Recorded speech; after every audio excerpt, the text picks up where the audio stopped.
할렐루야. 우리 모두 주님의 이름 찬양하면서 주일 예배 시작하겠습니다. 다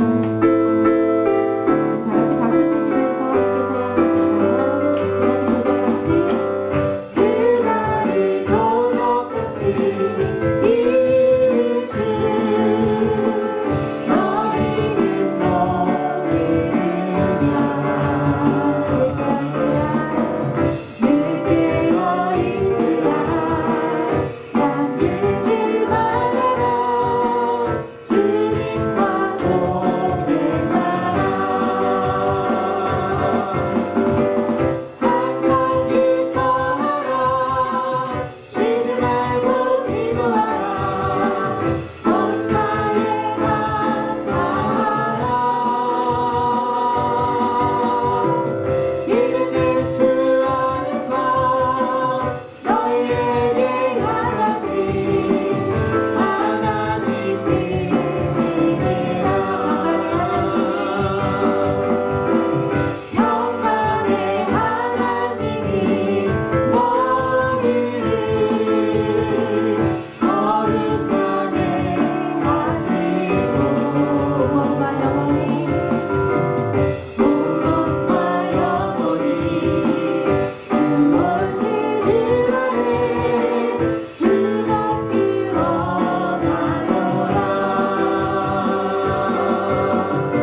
영광스러운 주의 날을 우리 가운데 허락하신 아버지께 감사하며 또 회개하되 우리의 죄를 사하시사 주님 앞에 온전하고 정결한 모습으로 예배할 수 있도록 또 하나님의 주권과 왕권과 신권을 인정하며 주의 통치와 다스림을 온전히 받는 주의 백성들로 삼으시고 인도해달라고 우리 합심하여 주 앞에 기도하며 나가도록 하겠습니다. 기도합니다. 아버지 하나님, 주님의 은혜 중에 그들의 삶을 인도해 주신 감사드립니다. 아버지 하나님, 주의 영광이 날 받든다는 은혜 가운데 허락하시고 아버지 앞에 모든 예배를 하시니 감사드립니다. 하나님, 저들의 죄를 사하셔서 정결하고 선한 모습으로 예배할 수 있도록 인도하여 주옵시고 하나님의 왕권과는 또 주권과 신권을 인정하며 주의 통치와 다스림을 받는 주의 온전한 백성들을 삼으시고 인도하여 주시옵소서.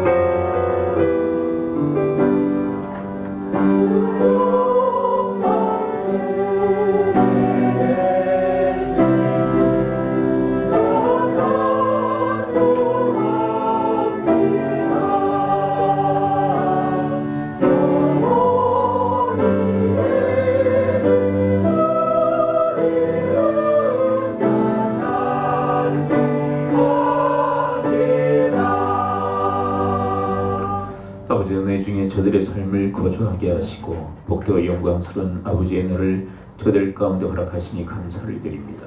아버지의 권속들이 함께 모여 예배하는 이 시간 주님께서 영광 받으시고 한량없는 하나님의 그 은혜와 평강과 복이 저들 가운데 차고 넘치게 하여 주옵소서. 예수 그리스도의 이름으로 기도합나이다. 아멘.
교동 13은 시편 24편을 함께 교독합니다.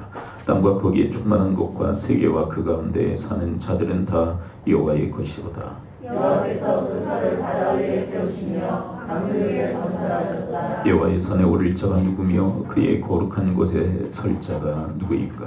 목소리 깨끗하며 마음이 청결하며 뜻으로 사람들의 그지 아니하며 어디 맹세하지 아니한 자로다. 그는 여호와께 복을 받고 구원의 하나님께 의를 얻으리니 이는 여호와를 찾는 목소리요 야곱의 하나님의 얼굴을 구하는 자로다. 문들아 너희 머리를 들지어다. 영원한 문들아 들지어다.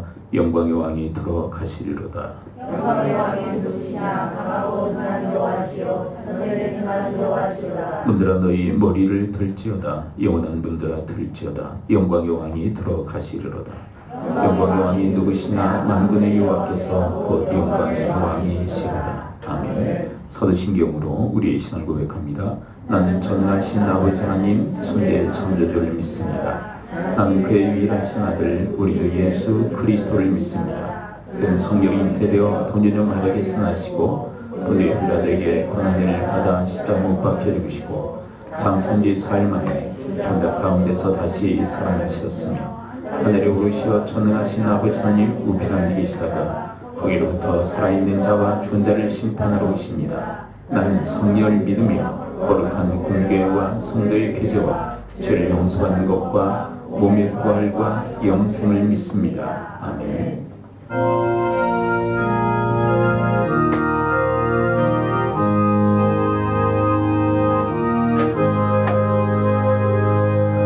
하늘이 산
열심히 권속들이 하나님 앞에 나와 신령한 진정으로 예배를 드리게 하심을 감사를 드립니다.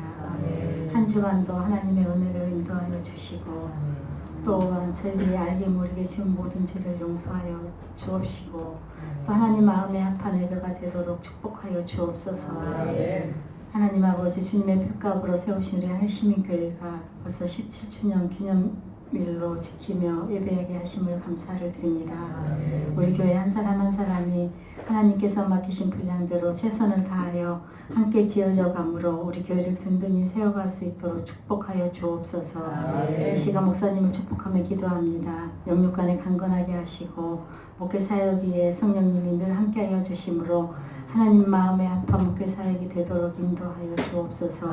이 시간 저희들에게 꼭 필요한 말씀을 목사님을 통해서 말씀하실 때 저희들의 마음이 옥도의 마음같이 되어 아멘으로 화답하며 한 주간도 그 말씀대로 지켜 행하는 한 주가 되도록 우리 모두를 축복하여 주옵소서. 이 시간 다음 세대를 축복하며 기도합니다.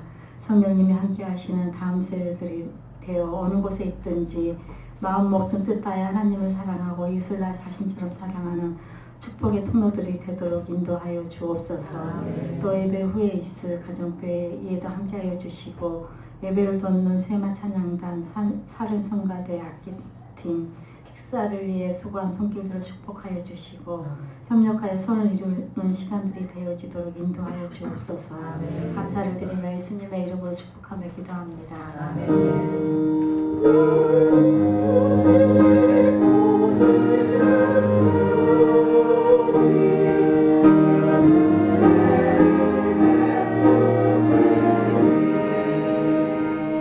에베소서 4장 17절에서 20절 말씀입니다.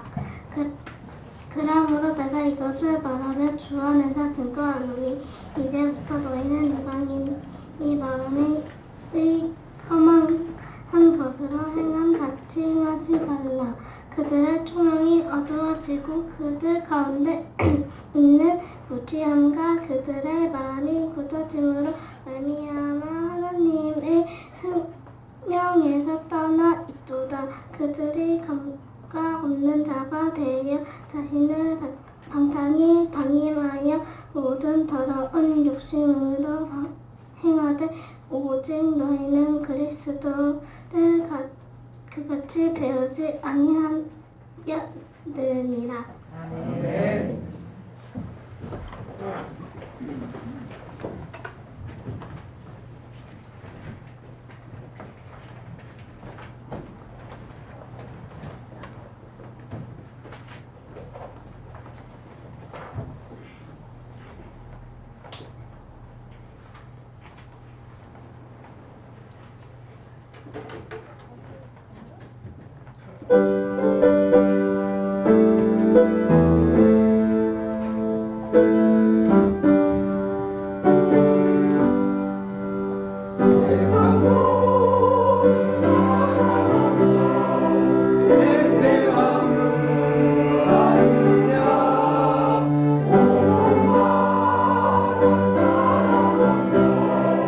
아직 소리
네, 우리 주위분들과 함께 인사를 나누도록 하겠습니다. 우리 적당한 호칭해 주시고요. 당신이 성전입니다. 이렇게 우리 앞뒤적 인사를 나누도록 하겠습니다.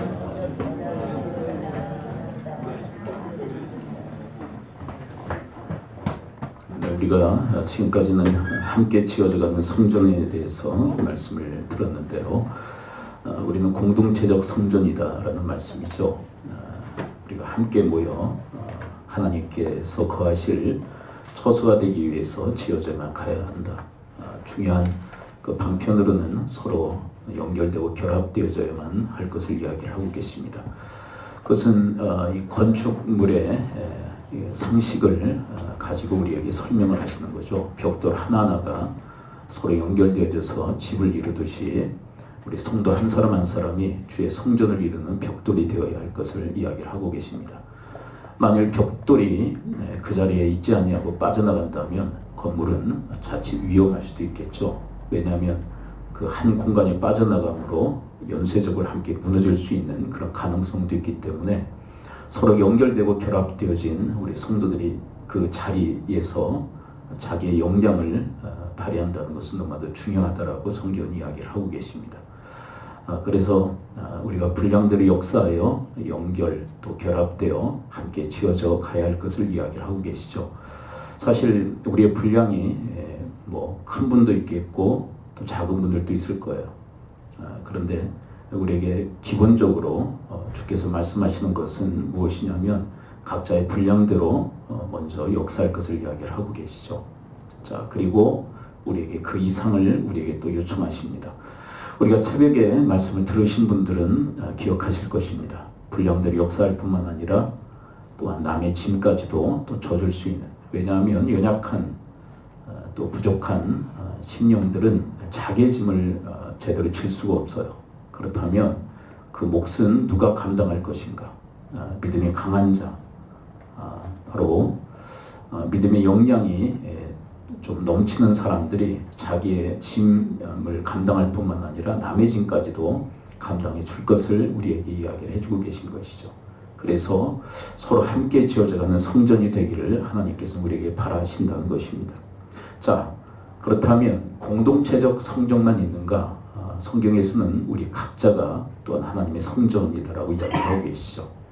개인 성전. 자, 함께 따라서 고백해 봅니다. 내가 성전이다. 우리 옆에 분에게 당신이 성전입니다. 한번 다시 한번 고백해 보겠습니다. 당신이 성전입니다. 네, 인상 쓰지 마시고 성전이 왜 인상을 쓰십니까? 네, 당신이 성전이죠. 내가 성전입니다. 자, 오늘 말씀부터는 바로 개인 성전으로서 어떻게 우리가 성전답게 살아갈 수 있을까에 대해서 이야기를 하고 계신 거죠. 우리가 바로 성전으로 살아가야 할 것을 이야기를 하고 계세요. 자, 오늘 본문 17절을 함께 주목해 볼까요? 17절에 보면 우리가 어떻게 성전답게 성전으로 살아갈 수 있을까? 17절 함께 읽어봅니다. 시작. 그러므로 내가 이것을 말하며 주 안에서 증언하노니 이제부터 너희는 이방인의 그 마음에 험한 것으로 행한 같이 행하지 말라. 먼저 17절부터 19절에 이르기까지 하시는 말씀이 뭐냐면 너희들은 이방인처럼 살아서는 안 된다라고 이야기를 하십니다. 왜 그럴까요? 이제 더 이상 이방인이 아니라 하나님의 성전이 되었기 때문에 그래요. 자, 그런데 왜 이방인같이 살지 말라고 경고하시는 걸까요? 다른 이유가 아니에요. 여전히 이방인의 습성이 우리 가운데 배어 있어요. 이스라엘 민족이 출애굽 이후에 광야 시대를 맞게 되어지죠. 그런데 그들을 고질적으로 괴롭혔던 건 노예 근성이었어요. 그렇죠? 거의 한 400년 동안 노예로 살면서 노예 근성, 노예의 어떤 체질화가 되어져 있었어요. 그들이 하나님의 은혜로 구원은 받았지만 하나님 백성이 되었지만 노예처럼 살았어요. 늘 원망하고 불평하는. 그것이 고질적 그들의 병이었다라고 성경은 고발하고 있습니다. 그리고 그것을 빼내는데 광야 40년의 세월이 필요했어요. 성경 이야기가 있어요. 네. 지금 접촉이 좀 상태가 좀 좋지 않아요. 네. 지금 이 음향기기가 상당히 좀 예민한 기계들인데 네. 여기 청소하시죠? 여기 좀 될 수 있으면 여기 청소를 하지 마셔요. 네. 제가 좀 이렇게 좀 예민한 그 기기들이 너무 많아서 이게 좀 여러분들이 이렇게 청소를 하실 때 이렇게 좀 터치를 하시면서 이렇게 좀 접촉 불량 그런 상태가 될 때가 있어요. 네. 한 몇 달 전에 그러더니 또 그래요. 네. 그러니까 여기는 그리고 음향기기 쪽은 청소를 안 하셨으면 좋겠어요. 네. 상당히 좀 예민해서 좀 잡음들이 좀 심하게 들립니다. 그리고 주무시지 말라고. 제가 소리 지르지 않으니까 앰프가 소리 지르네. 깨! 막 그러면서. 근데 지금은 아무도 안 주무시는데 경고를 하고 있습니다. 40년의 세월 동안 그들의 노예 근성을 하나님 빼시죠. 그리고 나서 가나안 땅의 입성을 허락하시는 모습을 확인하게 되어집니다. 사실 우리가 성전이 되었는데 성전된 삶을 방해하는 가장 중요한 요인이 있다면 이방인의 체질이에요. 믿지 않았을 때의 그런 습성이 우리 안에 너무 많이 배어 있어요. 그래서 주님께서 먼저 그것을 하지 말라고 금하라고 경계하고 계시다는 것이죠. 그런 의미로 한번 17절을 한번 다시 읽어볼까요? 자, 이방인적 삶을 왜 경계하실까? 그게 너무 체질화되어져 있어요. 17절 다시 읽어봅니다. 시작. 그러므로 내가 이것을 말하며 주 안에서 증언하노니 이제부터 너희는 이방인의 그 마음이 허망한 것을 행한 같이 행하지 말라. 네, 이방인들은 허망한 것을 위해서 살아가는데 너희들이 옛날에 그랬단 말이야. 근데 그 습성이 여전히 배어 있어. 이방인적 삶. 그것이 배어 있는데 그렇게 살아서는 안 되겠지. 왜냐하면 너희들은 거룩한 성전이 되었기에. 그리고 아주 강렬하게 그 이방인적 삶을 주님께서 경계하고 계세요. 자, 그렇다면 이방인적 삶은 어떤 삶이었을까요? 네, 18절을 함께 읽어볼까요? 18절, 19절 이렇게 양 9절에 걸쳐서 이방인적 삶, 경계해야 될 삶의 모습을 이야기를 하고 계십니다. 18절 먼저 함께 읽어볼까요? 시작. 그들의 청명이 어두워지고 그들 가운데 있는 무지함과 그들의 마음이 굳어짐으로 말미암아 하나님의 생명에서 떠나갔도다. 첫째는 총명이 어둡다라고 얘기해요. 총명이 없다. 이것은 하나님의 지혜가 없는 인생. 총명은 지혜의 한 모습이거든요. 총명을 잃어버린. 그래서 무엇이 문제가 됐느냐 하면 이 총명이 없으니까 그 다음에 따르는 구절이 있죠. 총명이 어두워지니까 어떻게 되었어요? 무지하다 이렇게 얘기해요. 이게 무슨 이야기냐면 이 무지는 세상적 지식 정보의 차원이 아니라 하나님에 대한 지식이 없는 것. 하나님을 몰라요. 여러분 우리가 이방인으로 살 때 하나님의 총명이 없었기에 하나님을 몰랐어요. 하나님의 뜻도 모르고 그런 존재였다는 거죠. 자, 그런데 우리는 이제 차원이 달라진 줄 믿습니다. 우리가 예수 그리스도를 믿고 하나님을 알고 그분의 뜻을 간파할 수 있는 중요한 이유. 우리 가운데 하나님의 총명이 부어졌기 때문에 그래요. 그것은 우리의 잘남, 우리의 능력으로 가능한 게 아니라 하나님의 총명의 부으심이 있었기에 그 고백이 에베소서 1장의 고백이에요. 1장의 고백. 우리가 예수 그리스도를 어떻게 믿게 되었는가? 우리가 하나님을 어떻게 알게 되었는가? 하나님의 그 심오한 뜻을 어떻게 간파할 수 있게 되었는가? 하나님의 총명의 부으심이다. 그 은혜에 감사하며 찬양 올려야 마땅하지 않겠냐? 그게 에베소서 1장의 주제, 1장의 주제. 그러므로 여러분들이 하나님 아세요? 그리고 예수 그리스도 믿으세요? 총명의 부으심인 줄을 믿습니다. 네, 그런 특별한 존재로 우리를 성전 삼으셨다. 네. 자, 총명이 없으니까 무지하죠. 그리고 이방인의 상태가 어떻다라고 얘기해요. 세 번째는 마음이 굳어져 있다. 강팍한 심령. 예수님의 씨 뿌리는 자 비유에 등장하는 길가와 같은 그런 심령. 하나님 말씀이 전혀 먹히지 않는 심령. 그러나 우리는 하나님의 성전으로 부드러운 마음으로 하나님 말씀을 받아 30배, 60배, 100배의 결실을 맺어야 하는 부르심의 사람들인 줄을 믿습니다. 그 부르심에 합당히 우리는 행해야 돼. 자, 그리고 이 18절의 마지막 이방인의 상태가 어떻다고 얘기해요? 하나님의 생명이 없다. 이것은 하나님이 없다는 이야기. 하나님의 생명이 없다는 하나님이 없다. 자, 이방인으로 살아갈 때 하나님이 없었어요. 그렇지만 이제 우리 안에 하나님이 계신 줄을 믿습니다. 하나님이 계시기에 성전이 된 거예요. 자, 한번 따라서 고백해 봅니다. 하나님이 계시기에 성전이 되었다. 그럼 함부로 살아서는 안 된다. 네,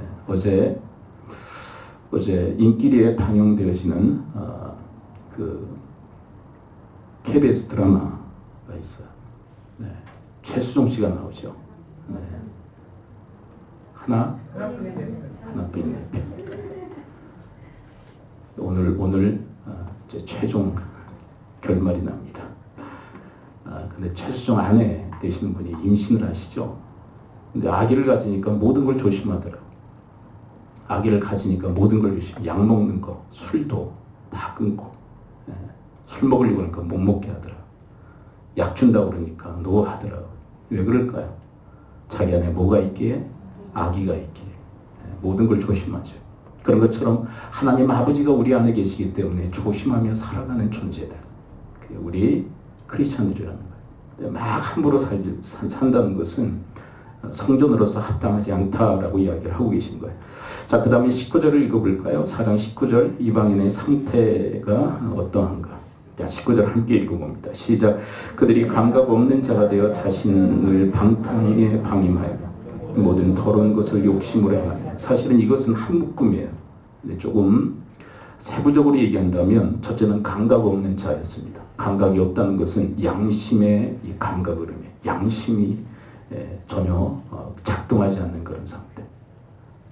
자, 양심은 하나님께서 우리 안에 넣어주신 이 등대와도 같아요.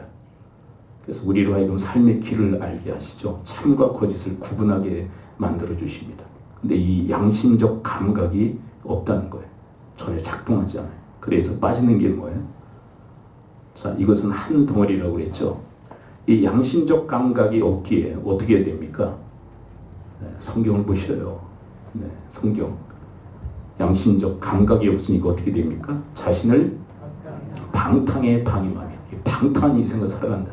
방탕이 뭐냐? 쾌락주의에 빠진다. 쾌락을 위해서 모든 것을 허비하는, 거기에 쏟아붓는. 지금 우리 사회적으로 지금 큰 문제로 지금 이슈화되어지는 게 뭡니까? 버닝 선, 그리고 그 아이돌 스타들. 왜 그럴까요? 방탕한 방임이거든요. 방탕한 방임. 근데 그들만 그런 게 아니에요, 사실은. 젊은 세대 적지 않은 수가 그렇게 방탕에 방임한 그런 삶을 살고 있어요. 쾌락주의에 빠져서 온통 탕진해버려요. 이웃들을 위한 어떤 수고와 또 구제와 선행은 없는, 네. 이웃들에 대한 감각은 전혀 없는. 여러분, 양심의 기능은요, 자꾸 우리로 하여금 이웃들을 배려하게 하고 이웃들을 위해서 살아가도록 그렇게 우리를 이끌어요. 이 감각이 무뎌진 사람, 감각이 없는 사람은 자기 자신만을 위해 살아요. 근데 자기 자신만을 위해서 살면 어떻게 되느냐? 쾌락주의에 빠지게 돼요. 쾌락주의. 근데 여러분, 쾌락이라고 하는 것은요, 강도를 자꾸 높여줘야만 돼요. 쾌락이라는 것은. 1의 강도로 쾌락을 즐겼다면 이제 다음에는 2의 강도로 높여야 돼. 그래서 계속 수렁에 빠져드는 거예요. 쾌락주의라는 것은.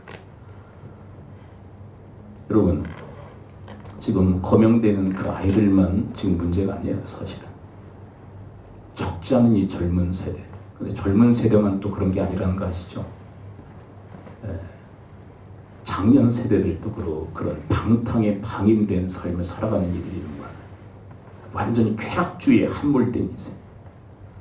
젊은 세대가 누구 보고 배웠겠어요? 네. 작년 세대, 어른 세대 배우고 그 모양이 있잖아요. 왜 그러느냐? 네. 감각이 없어. 이 양심적 감각이 무뎌져. 그렇게 방탕에 방임된 인생을 살아가는 거예요. 여러분, 성경의 대표적인 인물이 누굽니까? 누가복음 15장에 등장하는 둘째 아들. 완전히 방탕하잖아요. 그렇죠? 아버지의 유산을 미리 받아서 타국에 가서 모든 걸 다 탕진해버려요. 왜 그럴까요? 감각 없는 자로 방탕에 자기 자신을 방임하기 때문에. 여러분, 이게 이방인적 삶이에요. 근데 하나님의 성전이 되는데 그런 식으로 살아가면 하나님께서 무섭도록 경고하시는데 15장 우리 5절을 함께 읽어봅니다. 5장 5절. 네. 에베소서는 15장이 없습니다. 5장 5절을 함께 읽어볼까요? 이런 감각 없는 자로 방탕에 방임하는 삶에 대해서 주님께서 아주 무섭도록 경고하시는 것. 5장 5절 함께 읽어봅니다. 시작.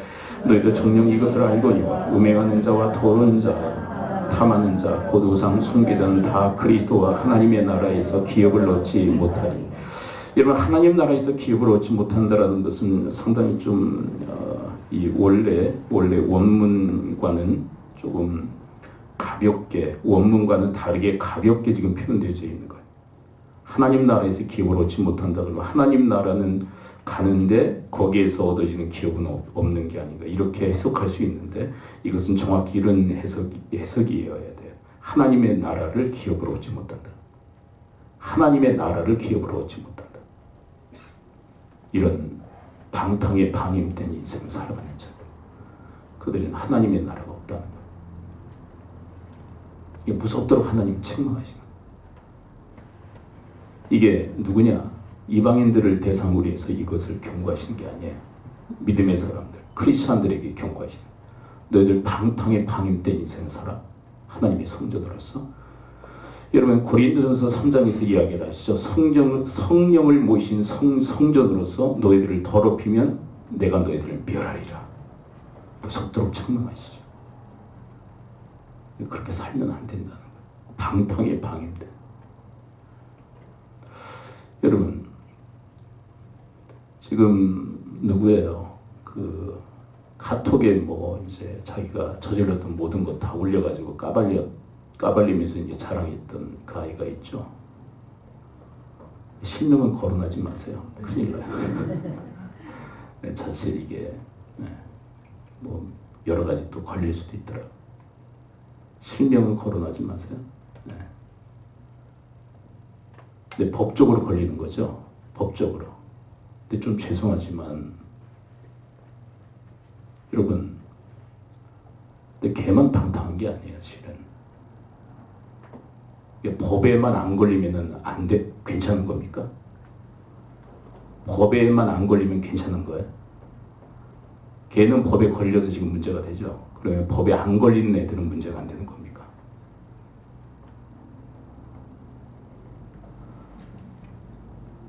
이게 이제 인권이나 페미니즘이 지금 상당히 지금 대두되고 있죠. 그것에 제가 저촉이 될 수도 있어요. 근데 성경적으로 얘기합니다. 그렇게 함부로 사는 걔들은 도대체 뭐예요? 법에는 안 걸리죠, 걔들은. 그러나 그것도 방탕에 방임한 삶이에요. 법에 걸리는 걔만 문제가 아니라 걔와 함께 논 걔들도 다 문제. 법에는 안 걸리지만 그러나 성경에는 다 걸려요. 방탕에 방임한 거. 그런 데 가서 왜 놉니까? 그런 클럽에 가서. 그래서 어떤 분이 그래요. 젊음은 젊은 세대들이 감당할 수가 없다. 이 역설적인 그런 중요한 메시지가 있는 거예요. 너무 귀한 젊음이 젊은이들은 감당할 수 없다는 거. 왜요? 방탕에 방임해버리기 때문에. 그러니까 되는 대로 살아가는 거예요. 자기 자신은 방탕에 그냥 방임하는 거예요. 근데 주님이 경고하십니다. 5장 5절에서 천국을 기업으로 얻을 수 없다. 천국에 들어올 수 없어. 무슨 이야기예요? 여러분, 주님을 사랑하지 않으면 두려운 마음이라도 있어야 돼요. 사랑이 없다면 두려워할 줄 알아야죠. 여러분, 적어도 사랑이 없다면 두려워하실 수 있게 되기를 축원을 드립니다. 그리고 이게 한 묶음이라고 그랬죠. 더러운 것을 욕심으로 행해요. 그러니까 이게 한 묶음이에요. 양심의 감각이 없죠. 그러니까 방탕에 방임하죠. 그러니까 어떻게 삽니까? 욕심대로 살아서 더러워지는 거예요. 여러분, 욕심이라고 하는 것은요, 생존에 필요한 것입니다. 식욕, 성욕, 모든 것이 다 그것만 이제 욕심이 아니라 우리 인생의 생존과 그리고 이 후손을 낳고하는 이 모든 과정에 욕심은 다 필요한 거예요. 욕심이 있어야 그게 가능하죠. 식욕이 없어요. 굶어 죽어요. 성욕이 없어요. 자손을 못 버티려요. 그러면 인류는 다 망하는 겁니다. 욕심은 절대적으로 필요해요. 그러나 욕심 따라 살아서는 안 돼요. 욕심은 컨트롤 되어져야 돼요. 뭐에 의해서요? 양심의 감각에 의해서. 우리는요, 성령에 의해서 하나님 말씀으로 컨트롤 되어져야 돼요. 여러분, 다윗에 대한 이야기를 지금 하고 있는데요. 지난주에도 했던 걸로 기억하는데, 새벽에 얘기했나? 하여간 했어요. 욕심이 생겼죠. 자기 부하의 여자에 대해서 욕심을 갖게 되었어요. 그럼 그 욕심은 그 욕심대로 살아야 됩니까? 컨트롤 되어야 됩니까? 자기 부하의 아내에 대해서 욕심을 갖게 되었어요. 컨트롤 해야죠. 근데 그 욕심에 따라 사니까 완전히 거의 뭐 폐가 망신의 수준으로 들어가요. 여러분, 욕심은 생존에 필수적인 겁니다. 그러나 컨트롤 되어야 돼요. 하나님 말씀에 컨트롤이 있어야 되고, 그리고 성령의 컨트롤이 있어야 되고, 그리고 오늘 말씀드리기에는 양심의 컨트롤이 있어야 돼요. 무슨 얘기냐? 하나님의 성전들인 우리에게 얘기하시는 거예요. 욕심껏 살면 안 돼. 컨트롤 해야지. 여러분, 자본주의 사회는요, 우리의 욕심을 보장하는 사회입니다. 욕심을 그냥 마음대로 분출하도록 그렇게 만드는 사회가 자본주의 사회. 그런데 그것이 무한정 욕심대로 살면, 욕심껏 살면 그것은 천민자본주의입니다. 천하다는 거예요. 천하다. 여러분, 우리가 욕심을 가지고 정말 부를 이루어야죠. 뭐 그것에 대해서 하나님께서 죄라고 이야기하시진 않아요. 그런데 그것만 가지고 살아가면 하나님이 죄다라고 얘기하죠. 그 부를 이루어서 어떻게 할 건가? 이제 다음에 나와요. 구제하고 선행하는 일에 써야 한다. 그게 온전한, 그리고 하나님께서 바라시는 삶의 모습이라는 거예요. 자, 이런 이방인적 삶을 여러분들은 벗어버려야 됩니다. 왜? 너무나도 습성이 배어있기 때문에. 그리고 쉽지 않아요. 왜냐하면 이런 세상 속에서 이방인들과 같이 살기 때문에 이런 삶을 끊고 단절하며 살아간다는 건 너무 힘들고 어려워요. 그럼에도 불구하고 하나님의 성전인 우리에게 말씀하세요. 그래도 그렇게 살아야 돼. 자, 그리고 이제 적극적으로 얘기하십니다. 뭐라고 얘기하시는지, 자, 이제 들어봅니다. 25절부터입니다. 자, 이제 중간의 말씀은 조금 어려워요. 그건 이제 새벽의 말씀을 듣도록 하고요. 네. 여러분, 여러분들이 좀 이 설교 패턴을 좀 아셔야 돼요. 주일날은 좀 평이하게 설교가 되고요. 대단에는 좀 쉽게 설교하려고 하고요. 새벽에는 좀 깊게 들어갑니다. 근데 주일도 좀 깊게 들어가면 좀 어려워하시는 분들도 계셔서 주일은 좀 쉽게, 그 다음에 새벽은 좀 집중적으로 그렇게 하시길 바랍니다. 24절까지는 상당히 조금 해석이 깊게 좀 들어가야 되니까 25절부터 봅니다. 이제 적극적인 삶의 형태를 우리한테 요구하시죠. 자, 25절 함께 읽어봅니다. 시작. 그런즉 거짓을 버리고 각각 그 이웃과 더불어 참된 것을 말하라. 이는 우리가 서로 지체가 되니라. 자, 이제 우리가 성전으로서 이제 적극적으로 살아야 돼요. 어떻게 살으라고요?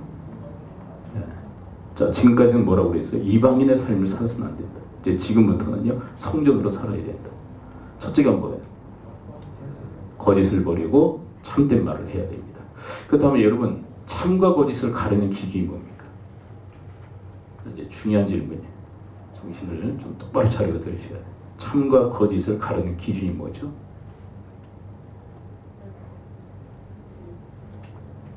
나다 그러면 내가 하나님인 사람이에요. 내가 기준이다. 그 사람은 정확히 자기가 하나님인 사람이에요. 근데 성경의 경고가 뭐냐면 그 사람은 구원받을 수 없다. 자기가 하나님인 사람은 구원이 없어요. 중요한 얘기예요. 그렇다면 뭐가 기준입니까? 누가 기준이라는 게 내가 기준일 수 없어요. 누가 기준이셔야 된다는 거예요? 하나님이 기준이셔야 돼요. 하나님만이 참과 거짓을 가르는 기준이 되신 줄 믿습니다. 그것을 인정하는 사람이 하나님을 하나님으로 믿는 사람이에요. 아멘? 하나님만이 참과 거짓을 가르치는 기준이십니다. 그것을 믿는 사람, 그렇게 고백하는 사람이 하나님을 하나님으로 믿는 사람이에요. 여러분, 세상에선 지금 회자되는 얘기가 뭐냐면 절대 기준 없다. 절대 기준 없다. 이건 무슨 얘기냐면 하나님을 부정하는 거예요, 지금. 그리고 이렇게 얘기합니다. 내가 기준이다. 내가 참과 거짓의 기준이다. 나에게 좋으면 참이고 나에게 나쁜 것은 다 거짓이다. 이렇게 주장하는 사람은 정확히 아까 말씀드린 것처럼 내가 하나님의 사람이에요. 내가 기준인 사람. 그리고 이 사람은 이렇게 얘기하죠. 절대 기준 없고 내가 기준이 되는데, 그래서 서로 각자가 기준이니까 참과 거짓이 다 다를 수 있다. 그러니까 서로 존중하면서 살아가자. 근데 이게 근사해 보여요. 괜찮아 보여요.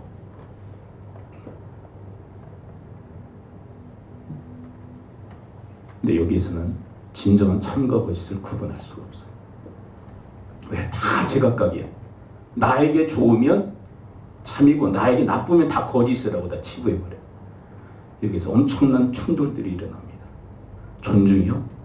정말 그렇게 존중이 일어날까요? 여러분, 하나님을 기준으로 삼으라는 거예요. 여러분, 이 말씀의 본질, 자, 25절의 본질이 뭐냐? 거짓말 하지 말고 참된 말을 하자라는 것은 다른 얘기가 아니에요. 본질적 의미가 뭐냐면 하나님을 기준으로 삼고 살아갑시다라는 거예요. 여러분, 하나님을 기준으로 삼고 살아가실 수 있게 되기를 축원을 드립니다. 네. 여러분, 지금 사회적 이슈 중에 하나가 뭐냐면 동성애예요. 동성애. 근데 많은 이 믿지 않는 그 사람들이 왜 기독교에 대해서 공격하는 게 뭐냐면, 왜 하고 많은 것 중에 왜 동성애에 대해서 그렇게 이야기를 하느냐, 그게 왜 잘못됐다고 얘기하느냐, 괜찮은 거 아니냐. 여러분, 유럽에서는요, 아이들 태어났을 때 성별을 적지 못하게 동성애법이 통과가 됐는데, 그게 뭐냐면 자기 스스로 그걸 결정해야 된대. 미친 거 아닙니까 이게? 그리고 남녀 성만 있는 게 아니에요. 남녀 성만 있는 게 아니에요. 별별 성이 있어요. 수십 가지가 돼요. 그것을 엄마 아빠가 기록하면 고소당해요. 미친 세상이에요. 이게 왜냐하면 사람이 기준이 되니까 그렇게 되는 거예요. 그리고 아이들이 이제 자기 결정권이 생겼을 때 자기 성을 결정하도록 하는 거예요. 남자로 태어났는데 난 여자인 것 같아. 그럼 여자로 표기하는 거예요. 근데 왜 이 동성애에 대해서 잘못됐다고 왜 얘기하느냐? 하나님이 그렇게 얘기하시니까. 이거에 대해서도 뭐라고 해요? 이것에 대해서. 그래서 이 사람들이 공경의 타켓으로 삼는 게 뭐냐면 성경이에요. 성경.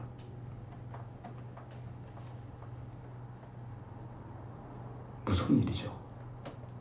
이게 뭐냐면 하나님을 공격하는 거예요. 사실은 하나님의 절대성, 하나님의 기준에 대해서 허물어뜨리려고 하는 거예요.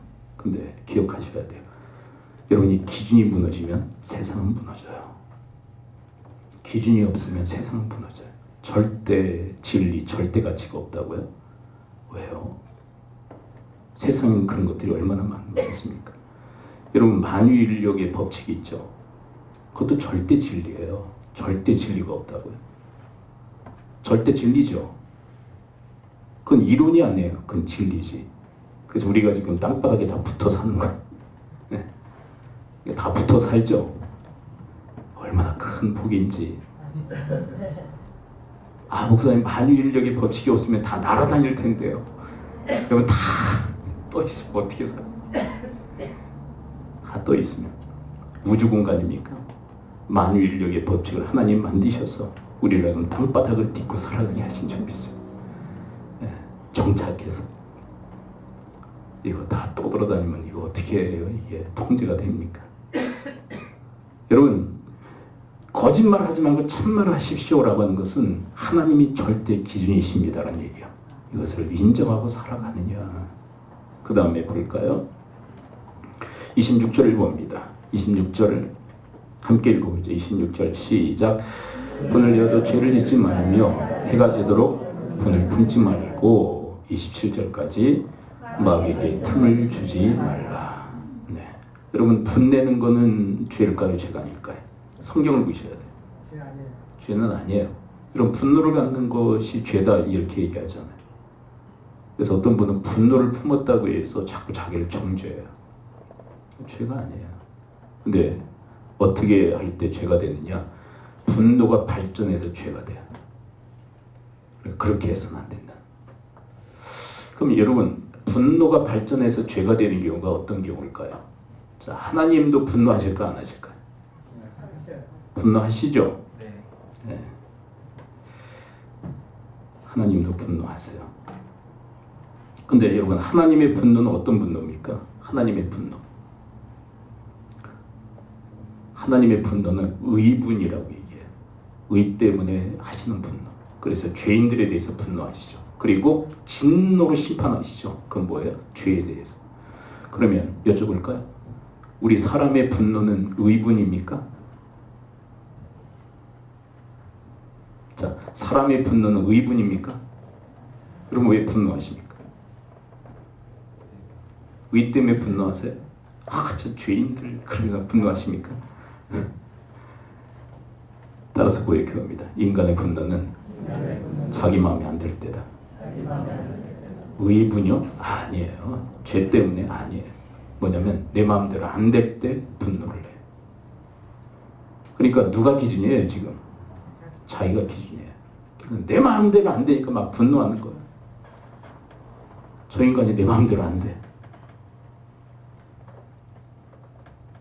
목사님, 그래도 제가 말씀으로 원했는데 그 말씀대로 안 됐거든요. 근데 여러분, 정확히 자기 자신을 좀 분별해 보셔야 돼요. 정말 하나님의 뜻대로 저 사람이 안 돼서 내가 분노한 겁니까? 내 마음대로 안 돼서 분노한 겁니까? 정확히 구분하셔야 돼요. 정말 하나님 말씀대로 저 사람이 안 살아서 분노하는 겁니까? 근데 말씀으로 포장된 내 마음대로 안 돼서 분노하는 겁니까? 여러분, 대부분의 인간의 분노는요, 내 마음대로 안 돼서 하는 분노예요. 그것도 말씀으로 포장한 것 뿐이지. 그래서 그 사람을 향해서 비판과 정죄와 심판을 가합니다. 그게 죄다라고 얘기하는 거예요. 자, 다시요. 분노로 상대를 향해서 뭘 쏟아부어요? 비판과 정죄와 심판을 가할 때 그게 죄예요. 문제는 뭐냐면 내 마음대로 안 따라주는 상대가 문제가 아니라 내가 문제라는 거야. 내가. 여기에는 분명히 사탄이 틈을 탄다. 그 얘기를 해요. 무슨 얘기 이해가 되시죠? 네, 전혀 이해가 안 되신다면 그 다음 9절 28절입니다. 성전으로 어떻게 살아가야 될 것인가. 28절 함께 읽습니다. 시작. 저는 다시 도둑질하지 말고 돌이켜 가난한 자에게 구제할 수 있도록 자기 손으로 수고하여 선한 일을 하라. 여러분, 성전은 도둑질해서는 안 될 줄 믿습니다. 남의 것을 탐하고 남의 것을 빼앗고 남의 것을 취해서는 안 돼.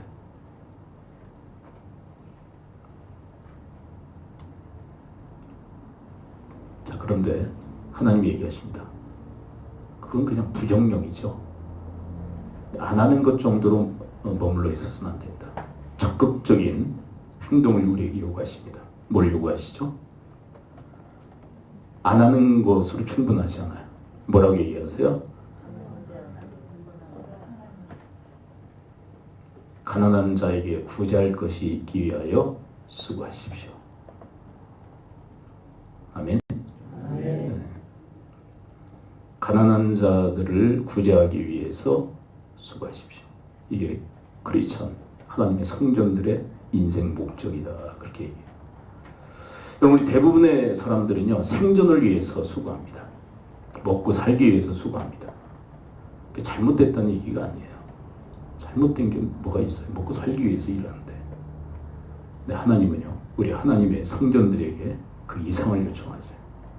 너희들은 말이야, 생존을 위해서 수고하는 자들이 아니야.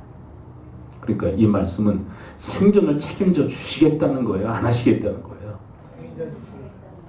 그건 너희들의 영역이 아니라 누구 영역이라는 얘기입니까? 하나님의 영역이고, 너희들은 삶의 목적을 어디에다 두라는 거예요?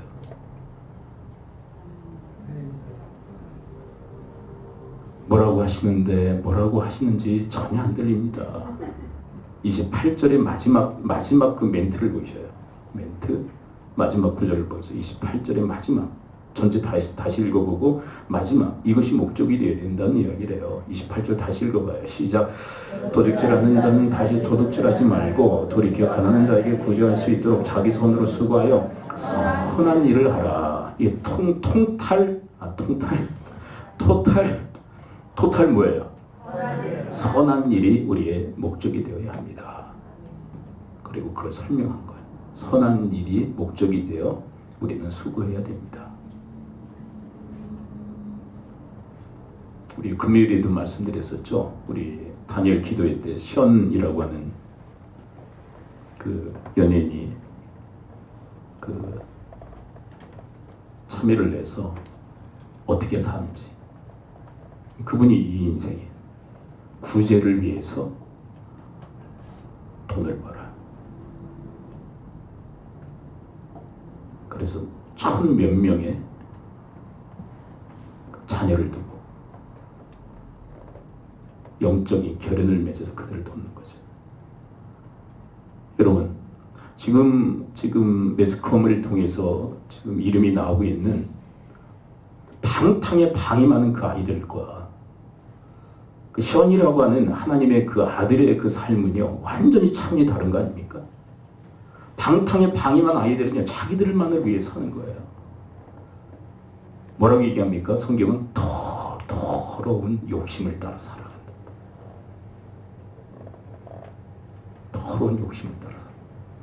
근데 우리는요, 선한 일을 하는 이 부르심의 부름인 줄을 믿습니다. 네. 마지막 29절 함께 읽습니다. 29절 시작. 털은 마른 너희 입 밖에도 내지 말고 오직 덕을 세우는데 소용되는 대로 선한 말을 하여 듣는 끼치게 하라. 더러운 말은 무슨 얘기냐면 사람을 해치는 말. 따라서 해봅니다. 사람을 해치는 말. 그러면 덕을 세우는 말은 뭘까요? 따라서 고백해봅니다. 남을 유익하게 하는 말. 네. 여러분, 그 사랑장 고린도전서 13장 이런 말씀을 하죠. 사랑은 자기의 유익을 구하지 아니하며. 그렇다면 누구의 유익을 구하는 것입니까? 상대의 유익을 구하는 것. 근데 여러분, 사람의 말을 이렇게 들어보면요, 좀 사심을 다 좀 배제하고 들어보면 이 사람이 나를 위해서 얘기하는지 자기를 위해서 얘기하는지 알잖아요. 그렇죠? 근데 우리 아이들이 그 부모한테 듣는 말 중에서 이런 말이 제일 싫대요. 내가 누구를 위해서 고생하는데. 그럼 애들이 제일 듣기 싫대. 왜 그런 줄 아세요? 정말 자기를 위한다고 느껴지지 않기 때문에. 그냥 일방적으로 쏟아붓는 거예요. 사랑이 느껴지지 않죠. 근데 하나님께서는 그런 언어가 아니라는 거예요. 정말 상대 유익을 위해서 말을 하는 거예요. 상대 유익을 위해서. 해치는 말을 하지 말고. 그리고 결론적으로 무슨 얘기를 합니까? 언어에 대해서 따라서 고백해가요. 은혜를 끼치게 하라. 근데 은혜를 끼치는 게 뭘까요? 5장에서 찾습니다. 5장 4절을 읽어보죠. 5장 4절 시작. 누추함과 어리석은 말이나 희롱의 말이 마땅치 아니하니 오히려 감사하는 말을 하라. 자, 은혜를 끼치는 말이 무슨 말이에요? 감사하는 말. 여러분, 감사는 은혜에 대한 반응이라면 감사는 은혜를 끼치는 말이에요. 원망 불평은요, 뼈를 마르게 해요. 여러분, 상대가 내가 원망과 불평하는 말을 들으면 상대의 뼈를 마르게 해요. 근데 여러분 상대에게만 뼈를 마르게 하는 게 아니에요. 내 뼈도 마르게 해요. 여러분 감사하는 말을 할 때 영혼과 인생을 윤택하게 할 줄 믿습니다. 그렇죠? 상대에게 그리고 나에게. 감사는 놀라운 하나님의 능력이에요. 그래서 감사는 우리의 관계를 그리고 우리의 삶을 온전케 해요. 감사의 말을 하십시오. 우리가 하나님의 은혜로 살 뿐만 아니라 사람의 은혜로 살아가는 줄 믿습니다. 사람에게 감사하고 이렇게 원망불평을 해요. 원망불평은 노예근성이에요. 이방인적 삶이고 원망불평은 하나님께서 기뻐하지 않으세요. 그리고 원망불평은 자신의 인생을 파국으로 치닫게 합니다. 왜요? 말한 대로 이루어지기 때문에. 감사하면요 우리 인생은 더욱더 하나님의 풍성하신 그 은택으로 귀결시켜 주시는 줄 믿습니다. 그래서 은혜를 끼치는 말, 감사의 말을 하십시오. 이제 결론적으로 30절을 봅니다. 이방인의 삶을 경계하십시오. 그리고 이렇게 살아가야 됩니다. 네, 이렇게 살지 않으면 30절 읽어봐요. 30절 함께 읽습니다. 시작. 하나님의 성령을 근심하게 하지 마십시오. 그 안에서 구원의 날까지 인치심을 받았기 때문입니다.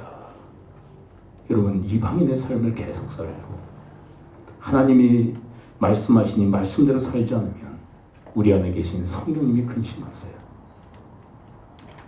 여러분 우리 안에 성령이 계시기에 우리가 성전이 된 줄 믿습니다. 근데 그분을 근심시켜요? 그럴 수 없다. 여러분 성령님을 기쁘시게 드리는 그런 삶을 살아갈 수 있게 되기를 축원을 드립니다. 기도하죠. 이제 우리 함께 말씀으로 기도하기로 합니다. 말씀 붙들고 기도할 때 하나님 저희들을 도와주셔서 성전으로 함께 지어져 갈 뿐만 아니라 개인 성전으로 워킹 처치로 걸어다니는 하나님의 성전으로 그렇게 성전답게 살아가는 그래서 우리 안에 계신 성령님을 기쁘시게 드리는 삶을 살아갈 수 있도록 하나님 도우시고 인도해 달라고 우리 합심 통성으로 주 앞에 기도하며 나가도록 하겠습니다. 기도합니다. 하나님 아버지 저희를 도와주시옵소서. 오 주님 주님께서 저희를 붙들어 주시옵소서. 하나님 저희를 인도해 주시옵소서. 아버지 하나님 저희를 붙들어 주시옵소서. 하나님 저희들 안에 이스라엘 백성들의 노예 근성처럼 저희들 안에 이방인의 근성이 되어있는데 성령을 빼주시고 말씀을 빼주시고 저희들을 정화시켜 주셔서 주님 앞에 온전할 수 있도록 인도하여 주옵소서. 주님 주님께서 또한 저희들 하나님의 성전답게 살게 하시기 위해서 저희 말씀에 인도해 주시는 그 말씀에 연합한 자로 성령의 인도하신 가운데 성령의 기쁨의 존재로 살아갈 수 있도록 하나님 저희 모두 위에 은혜 위에 은혜를 더 입히어 주시옵소서. 아버지 하나님 오늘 말씀해 주시니 감사를 드립니다. 저들의 공로로 성전된 거 아니라 하나님의 은혜로 성전되었음을 감사합니다. 그리고 저들에게 하시는 말씀 이방인으로 살지 말고 하나님의 성전으로 살라 하신 주의 말씀을 마음에 새기게 하여 주옵소서. 예수 그리스도의 이름으로 축복하며 기도합나이다. 아멘.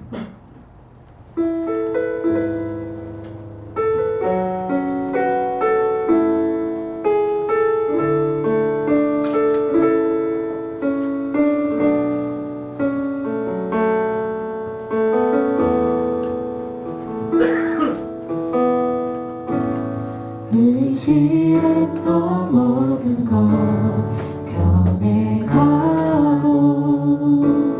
억울한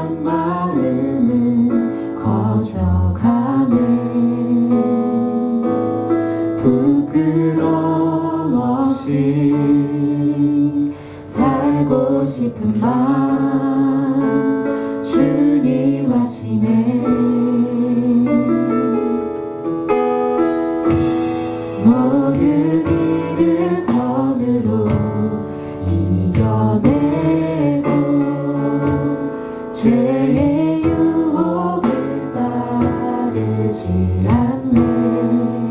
나를 구원하신 영원한 그 사랑, 그 신분에 날 붙드시네. 주어진 내 삶이 작게만 보여도 선하신 주 나를 이끄신 몸에 중심을 보시는 주님만 따르네. 날 택하신 주만의 지혜, 보이는 상황에 무너질지라도 예수 능력이 나를 이끄네. 보이지 않아도 주님만 따르네. 내 평생 주님을 노래하리라.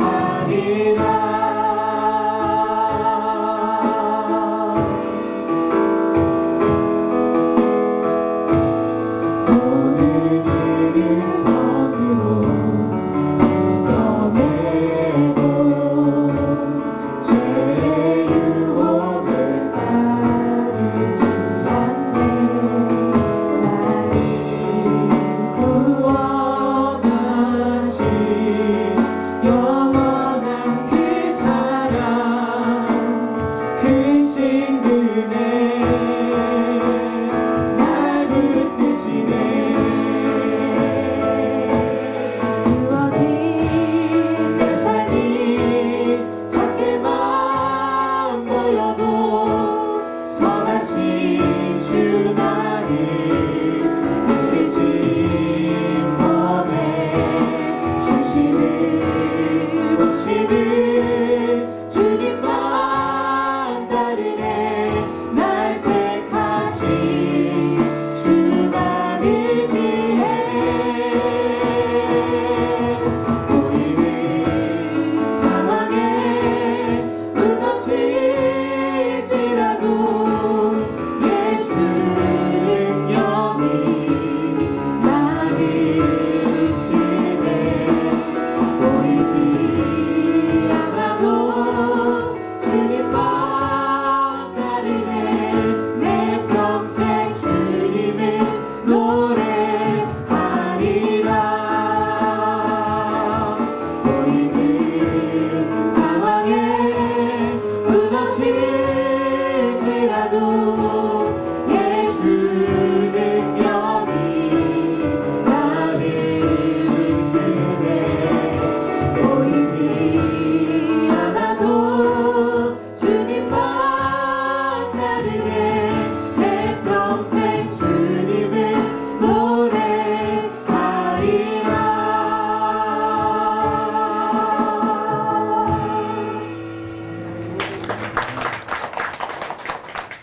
주님을 예수 기도합니다. 하나님 은혜와 사랑 감사의 마음과 예물을 드립니다. 받으시고 복을 허락하여 주시어서 하나님의 말씀이 남김없이 이루어지고 성취되어지는 복락을 베풀어 주시옵소서. 11조를 드린 손길 위에 하나님 더욱더 주의 차고 넘치는 은택을 덧입혀 주시사 주님의 그 통치 다스림을 받을 뿐만 아니라 그 나라를 온전히 전파하고 확장하는 일에 쓰임받게 하여 주옵소서. 가정마다 믿음의 명문이 되어 위대한 신앙이 아름답게 깃들고 형성되어지게 하시고 그것이 대대로 계승되어지고 전수되어지도록 인도하여 주옵소서.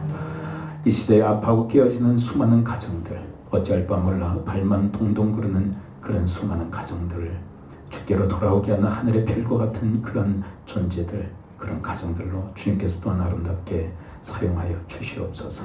하나님의 교회가 여기에 있습니다. 하나님 주께서 붙드시사 하나님이 만들어주신 그 거룩한 성전으로 온전히 지어져가고 또한 그렇게 살아가도록 주님께서 은혜 위에 은혜를 덧입혀 주옵소서.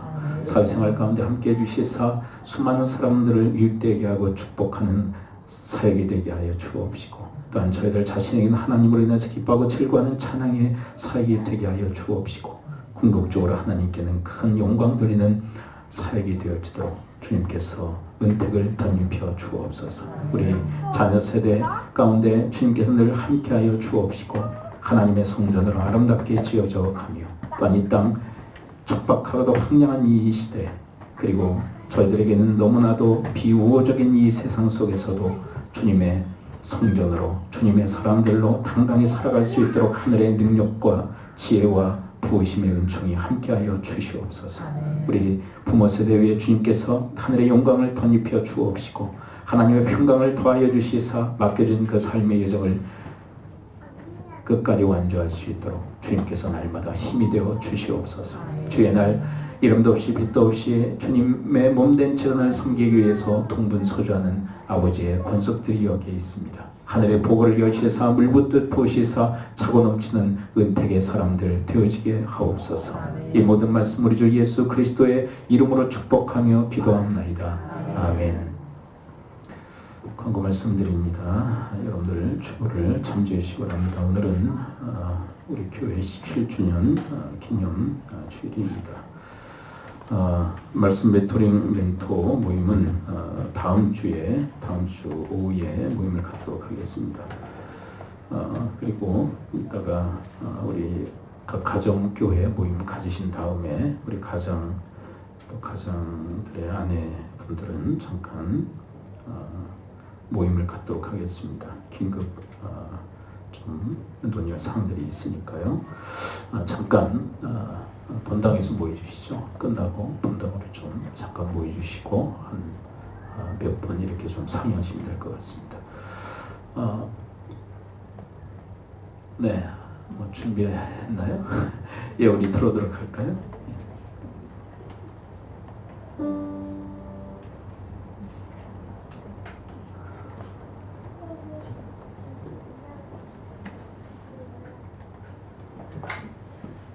네, 들어오세요.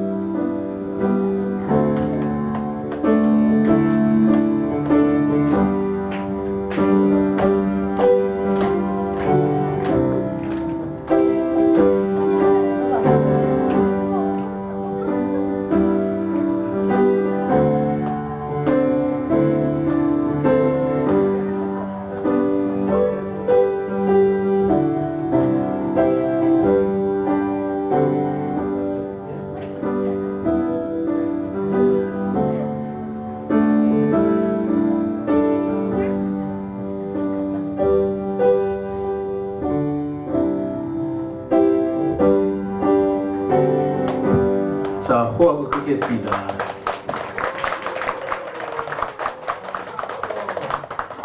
예, 퇴장하겠습니다.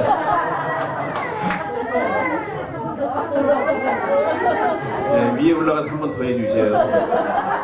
하나야, 가서 또 해. 자, 이부 순서로 또 위에서 하겠습니다. 예, 다른 방법 상관없으시죠? 예. 노래를 하고 싶다 그러면 위에 가서 하십시오. 기도하겠습니다. 하나님 아버지, 아버지의 군속들이 함께 모여 이 시간 아버지의 가족들을 위해서 저희들이 합심하여 중보하며 기도합니다. 하늘에서 들으시고 이 땅에서 응답하여 주시옵소서. 여러분들 아픈 부위에 손을 얹으십시오. 내가 주 예수 그리스도의 이름으로 명하노니 모든 질병의 세력은 이 시간부로 다 묶임을 받고 떠나 갈지어다. 고침 받을지어다. 한 사람을 가슴에 품으시고 손을 얹으십시오. 내가 주 예수 그리스도의 이름으로 명하노니 모든 질병의 세력은 이 시간부로 다 묶임을 받고 떠나 갈지어다. 강건할지어다. 하나님 기적의 역사를 주의 손길로 허락하여 주시옵소서. 이제 아버지 예수 그리스도의 은혜와 하나님의 크신 사랑과 성령님의 감화 감동 교통케 하심이 하나님의 성전으로 부르신 그 부르심에 합당히 행하기 위하여 주의 성령님 의지하며 날마다의 삶을 감당해 나가는 아버지의 귀한 권속들 머리머리 위에 섬기시는 가정, 교회, 직장, 사업 일터에 특별히 우리 다음 세대와 부모 세대 위에 지금으로부터 영원토록 함께 있을지어다. 아멘.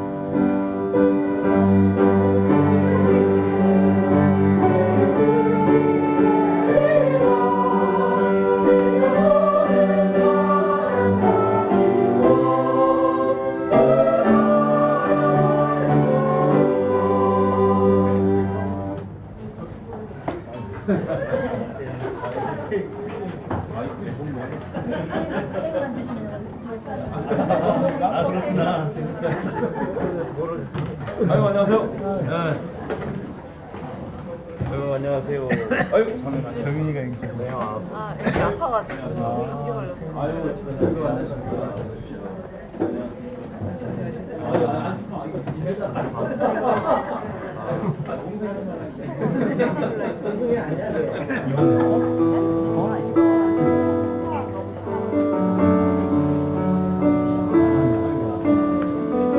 야, 너 한번 저 어디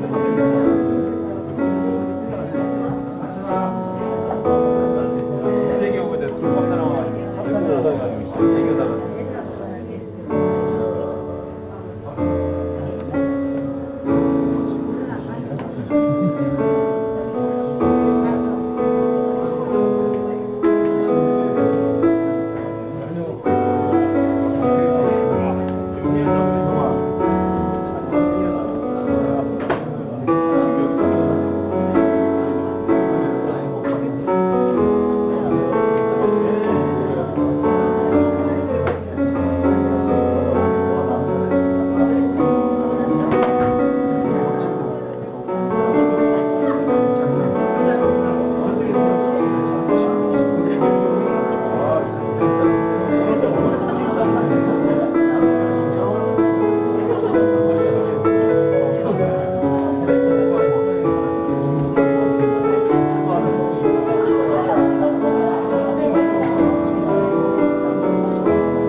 가